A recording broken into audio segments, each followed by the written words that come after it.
This is the Tigers Postcast, your instant game reaction for the Detroit Tigers. Part of the Locked On Podcast Network. Your team every day. Oh yeah, the Tigers are back in the win column, and what a way to celebrate Independence Day. Happy 4th of July, and welcome into a live Locked On Tigers postcast.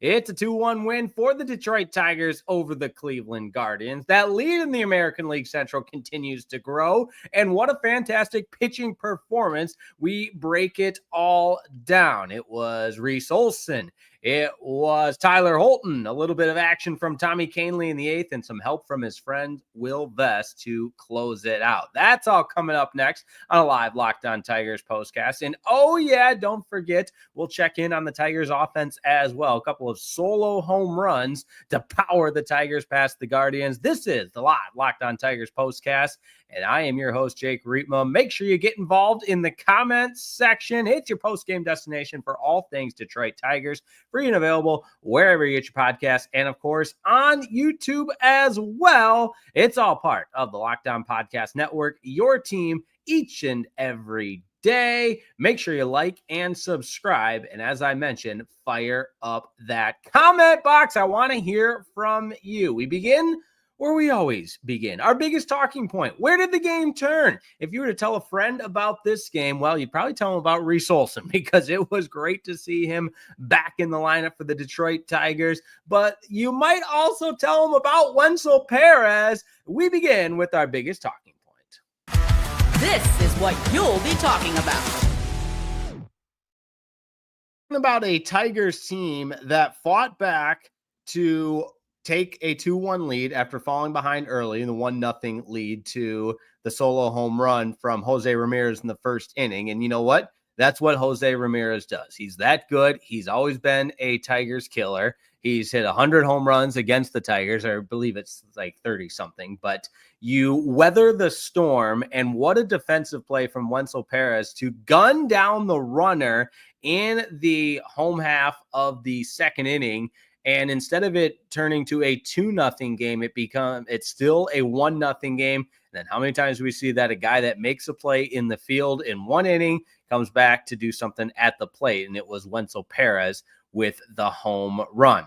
Other talking points: Reese Olson, 4 1/3 in his first start back off the injured list. Already saw a couple of comments on him and how great it is to see him back in the starting rotation for the Detroit Tigers, how important it is to have him in the starting rotation, given the amount of adversity this rotation has faced and the need for a bona fide second starter, because Jack Flaherty just hasn't been that guy this season. And, you know, with Casey Mize pitching as well as he has, and with Reese Olson, you know, you start to talk about, okay, who is going to be the third and fourth guy? Because obviously this team's goals and aspirations are far beyond the regular season. So you start thinking about what that postseason rotation might look like. And who's going to be the next guy you hand the ball to after Tarek Skubal? And so it feels like somewhat of an auditioning period down the stretch into the All-Star break, and of course the second half of the season, because I'm not convinced it's Jack Flaherty right now,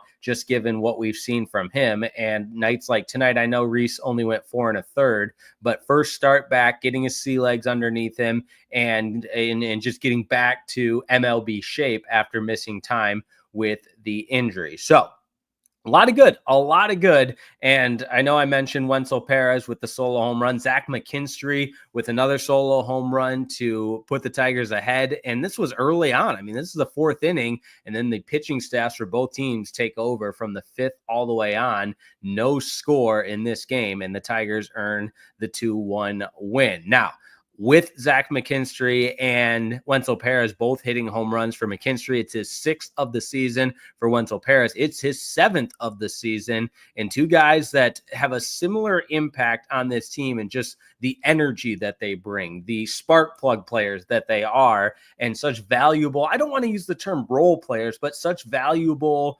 production guys that do it without the, star player tag, but night in, night out. It's guys like Wenceel Perez. It's guys like Zach McKinstry that have helped this Tigers team get to where they are. And with a win over the Cleveland Guardians tonight, you talk about where the Tigers are in the American League Central. And at this point in the season, we're not even to the All-Star break, and the Tigers with the win now, a 13.5 game lead over the Guardians, 13.5 games over the Royals, and 12.5 over the Twins. I mean, it's just unheard of what the Tigers are doing as far as distancing themselves for the rest of the season over the American League Central. It's amazing. It's incredible. It's awesome stuff. You got to love it. You absolutely have to love it. And I know that comment box is firing it up. What's crazy is I can remember so vividly a year ago at this time, because of the holiday, July 4th, this Tigers team 15 games out of first place, and just a depressing, sad state of reality. Wondering, I mean, they were selling. You knew they were going to be sellers at the July 31st trade deadline. They were. And then that August 11th date always sticks to me, because the Tigers had the best record in all of baseball since August 11th of last season. And the winning ways and the turnaround has just been so incredible to witness. That's for sure. All right, let's get to some of these comments right now. And I appreciate everybody tuning in and chiming in on a live Locked On Tigers postcast. Fishing with Shredders is up first. So glad Olson is back. We really need him in the rotation. Also, probably the best outing of the season for Holton. Hopefully he's getting it worked out. Glad you said that. I know I touched on it briefly, but Tyler Holton, really, really good. He gets the win. He's now 4-3, but he goes 2 1/3. So he came on for Reese Olson in the 5th and got it all the way to, or 2 2/3. I'm sorry. He goes all the way, then getting it to the 8th inning. And just to anchor the middle portion of that game, and against a really good Cleveland offense with 4 strikeouts, did not walk a batter, and gave up just the 1 hit in that time. Now, Tommy Kahnle, we know he had a tough outing in DC against the Nationals and really squandered that game. The Tigers led 4-3 going to the 8th, faced however many batters. I don't remember the exact number off the top of my head, but didn't record an out.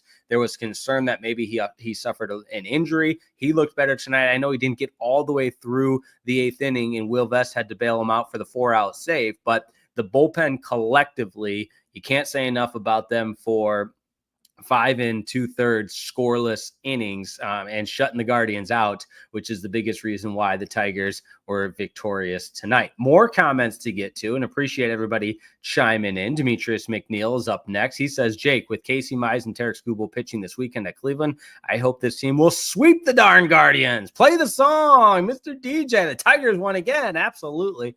Play that song. Rodney Morgan, umpires, the game MVP, LOL. I don't know if you're referring to that close play at home when Wenceel Perez threw out the runner in the home half of the 2nd inning, but they reviewed it. And I think Jason Benetti and Dan Petrie had a good take on it. With whatever it was called on the field was likely what it was going to stay. And even though it was a bang play, I think Dylan Dingler did a great job of applying the tag in a quick motion. And with Naylor being thrown out at home, you know, they're looking at, did Dylan Dingler block the plate in any capacity? He didn't. Tag was applied. Umpire made the call. And look, I'm not here to defend. I mean, if you're a Guardians fan, you want to tell me he was safe, fine. If you're a Tigers fan, you're going to tell me he was out. Let's all agree on that. I'm not going to go any further on that. YouTube user says the 4th of July caps looked horrible. I'm glad that you mentioned that. I was wondering the same thing. I mean, I love a good holiday cap, a good alternate, you know, switch it up, do something crazy. But who designed those? What are we doing? Like, they missed. It's light blue and royal blue, and it's for the 4th of July. I mean, it's a navy, red, white, and blue are the colors of the flag. I mean, I don't know what happened there. Again, I'm all for the alternate hat on a holiday. The rope hat was kind of interesting. You know, he gets the rope across the bill there, but it just, this was a swing and a miss from Major League Baseball. I've always said I'd love to design team uniforms. When I was a kid, you know, I loved doing that for football teams and helmet designs, and same with baseball. I just feel like I could do a better job than what Major League Baseball came up with. I mean, the logo with the and the inside filling being the flag is certainly cool, but man, you think they could do better than the royal blue bill and the light blue cap. But hey, we'll take the win. Gareth Riding says a great game pitched by Reese Olson. Agree. John Broski says happy to see Reese Olson back pitching well. All the scoring, 3 solo home runs. That's right. I mean, it felt like there was going to be a lot more scoring based on the way the number of traffic and base runners that were on base throughout the course of this game. But the pitching just really settled in nicely. Gary Meyer, shout out to him, says, woo. And by the way, happy 4th of July. I think I said that, but I want to reiterate. It's really frustrating. This is from Hobby Bias Prods. It's really frustrating that Sweeney is still in the big leagues right now. I'm sure we have a lefty power bat in the minors somewhere. Yeah, I get it. I look at the box score in this one, watch it, closely throughout the course of the 9 innings. That's not my takeaway, but to each their own. I think if at some point there is a better left-handed bat that would give this Tigers team a better chance to win, then this front office and AJ Hinch and the rest of the coaching staff has shown that they're going to do whatever it takes. And I would say being 20 games over 500 and 13 and a half games ahead of the Guardians and a 12 and a half game lead over the Twins in the division, I think they're doing something right. I think they're, 21 games over 500, by the way. I shortchanged them a game. I think there's something to the formula that they have going right now. Key Ozzy says the Tigers are too good to need extra help. Matt Vierling made a nice catch, as John Broski points out in the comments. I agree. I was a little worried. I know he's had the upper body injury. He goes down and still is able to maintain the control of the ball, and he didn't get hurt. Gary Meyer says, thank God the Tiger Killer himself didn't make it to the plate in the 9th. Well, they took care of him in the 8th, so gotta salute him there. Okay, Mark says it was a bad call at home. Tigers got lucky. Again, we're going to debate that until we're all blue in the face. I think what they called on the field was not enough to overturn it. And if you want to say the Tigers got lucky, sure, but we'll take it. And that turned out to be a big turning point in this game.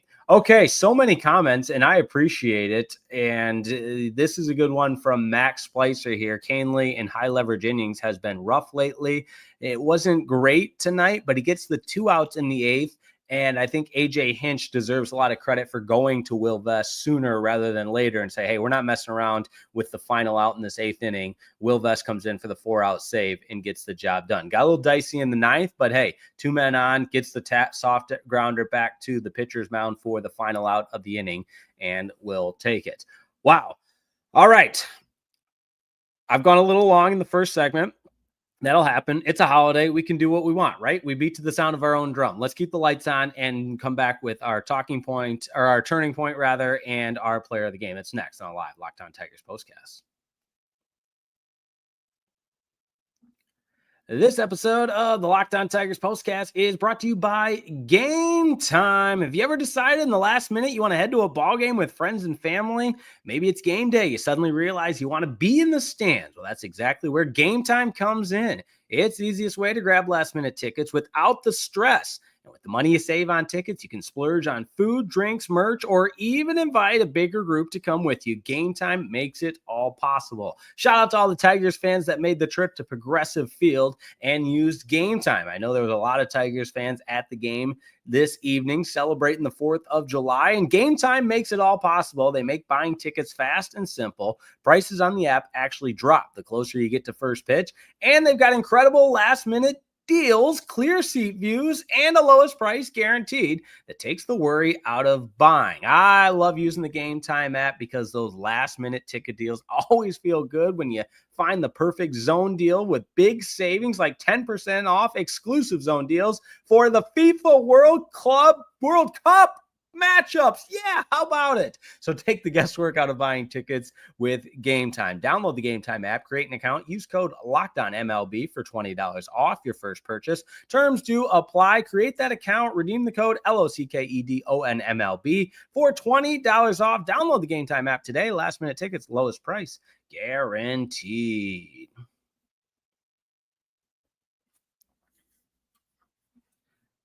Tigers beat the Guardians 2-1, and it is time for our turning point. Time to reveal where the game was won or lost. It's the turning point. The turning point can be summarized in 2 words, one name, Wenceel Perez. Wenceel Perez with the throw from right field to home plate to gun down Naylor, who was trying to score on the Martinez single. And that kept the game 1-0 in favor of the Guardians. And instead of it being a 2-run lead for Cleveland, Wenceel Perez comes back in the very next inning and hits a solo home run. Zach McKinstry does the same in the following inning. And bada bing, bada boom, you've got a 2-1 Tigers victory. So Wenceel Perez saving a run, hitting a solo home run. That combination from the home half of the second into the top of the third is your turning point for tonight's win for the Tigers over the Guardians. How about a player of the game? This is the Locked On Player of the Game. Give it up for Wenceel Perez, because my man with the outfield assist to save a run, as well as a solo home run. And look, it's his 7th of the year. Obviously, he missed so much time at the beginning of the season with the injury. And for him to already be topping out 7 home runs, he's got that sneaky power you love to see. And for the Tigers, he and Zach McKinstry accounting for the only RBIs, but both by way of solo home runs. Just not a lot of hits for this Tigers team, but give it up for Wenceel Perez. He played a whale of the game, and you need those types of individual performances to get the job done, and Perez certainly delivered. Appreciate everybody tuning in on tonight's 4th of July holiday special. Hopefully you enjoyed some time with friends and family. Maybe you had a couple of hot dogs. Hopefully not as many as Joey Chestnut, who downed 72, I believe. I don't know. It's disgusting. Nathan's hot dog eating contest. I know it's part of the 4th of July traditions, but that's too many hot dogs for me. But the Tigers get the win. They get to enjoy some fireworks at Progressive Field. And even though maybe you would rather spend the time in pure Michigan, beautiful Michigan, they'll take a win. But tomorrow we've got another Tigers Guardians action. I believe it's a night game. Let me just make sure. Indeed it is. So we'll be on the air tomorrow night following the conclusion of the 7:15 first pitch.